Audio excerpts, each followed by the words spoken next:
Assalamualaikum. Semoga dipudahkan urusan semua ya. Macam ni lah. Saya perhati je dekat live Nilam.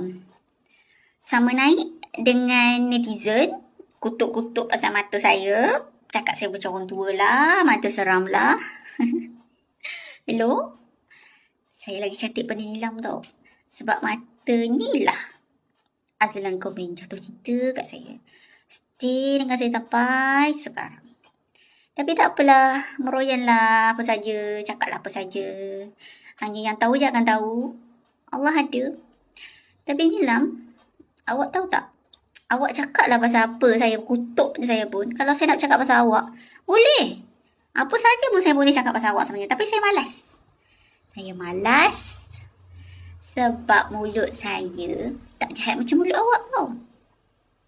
Biarlah awak cakap saya penyondol lelaki orang ke, apa ke. Saya tak hadap sebenarnya nak jadi isteri seorang artis. Tapi, awak kena tanya dalam komen tu. Kenapa masih kami bersama sampai sekarang? Tanya dia. Saya dah lama berdiam ni sebenarnya. Lama sangat dah.